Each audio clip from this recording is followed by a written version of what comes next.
Hi everybody, Amanda here, and today I'd like to share this book with you. It's the first book of the Boxcar Children series. Now the whole series is a mystery series. It is absolutely delightful. I admit I haven't read many of the books in the series. I know there are over 50 of them, and in each, the 4 children, their siblings, they end up going on these mysteries where they have to solve. That's really all I know about them.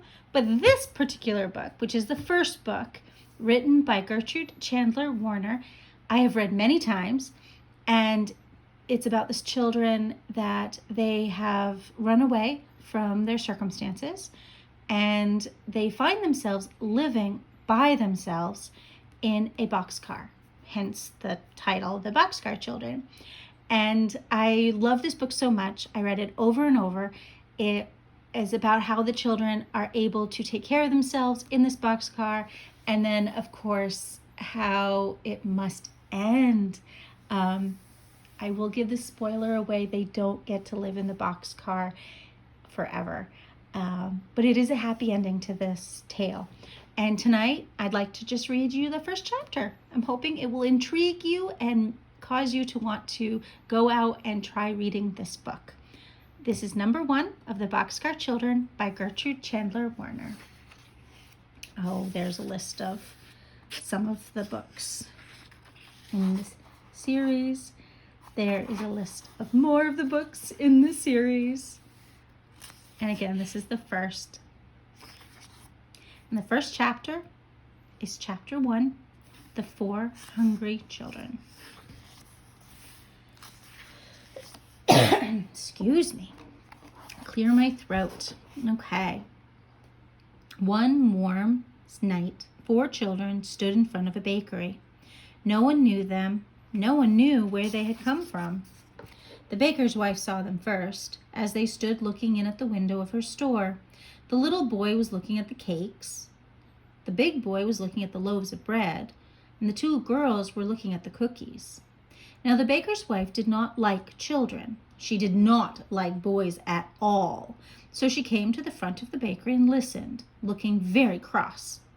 The cake is good, Jessie, the little boy said. He was about 5 years old. Yes, Benny, said the big girl, but bread is better for you. Isn't it, Henry? Oh, yes, said Henry. We must have some bread, and cake is not good for Benny and Violet. I like bread best anyway, said Violet. She was about 10 years old, and she had pretty brown hair and brown eyes. That is just like you, Violet, said Henry, smiling at her. Let's go into the bakery. Maybe they'll let us stay here for the night. The baker's wife looked at them as they came in.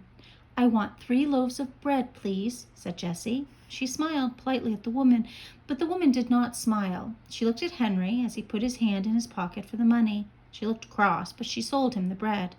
Jessie was looking around too, and she saw a long red bench under each window of the bakery. The benches had flat red pillows on them. Will you let us stay here for the night? Jessie asked. We could sleep on those benches, and tomorrow we will help you wash the dishes and do things for you. Now the woman liked this. She did not like to wash dishes at all. She did not like to wash dishes very well.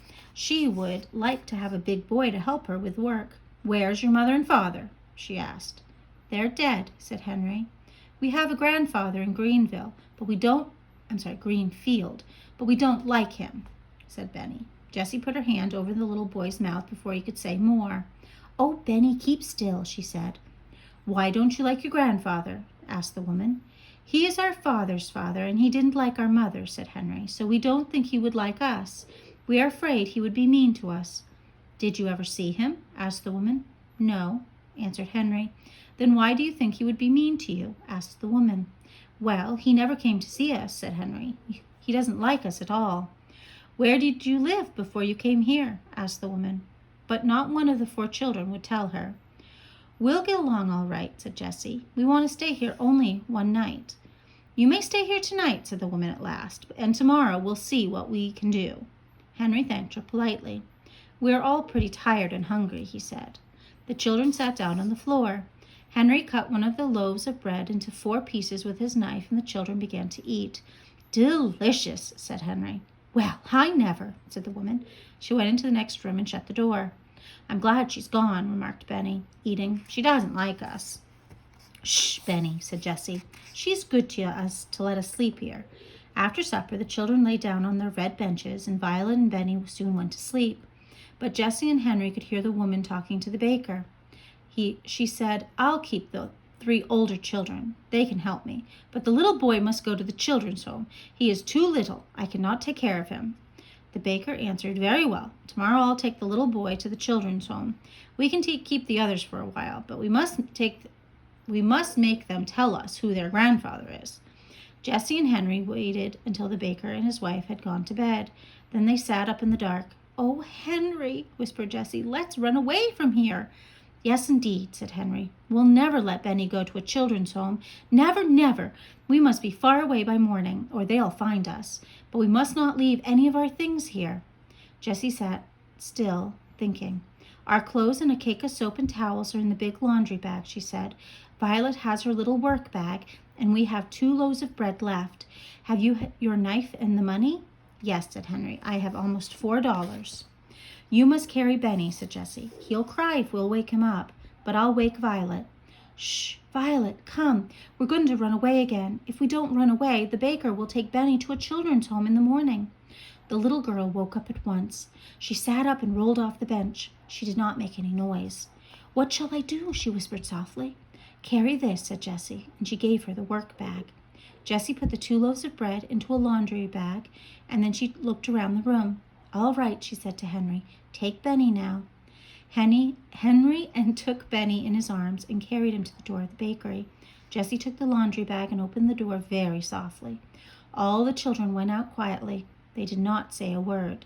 Jessie shut the door, and then they all listened. Everything was very quiet, so the 4 children went down the street. And then it's the next chapter. So this book, it was definitely a shorter chapter.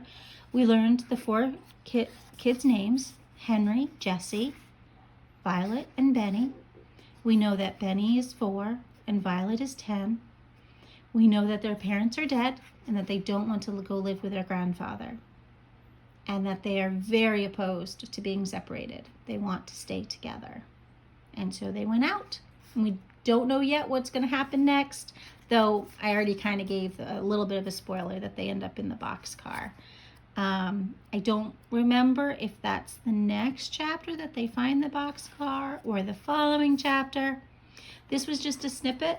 I hope it intrigued you and that you'd like to try to read this book. It's the first one of the Boxcar Children by Gertrude Chandler Warner. Happy reading!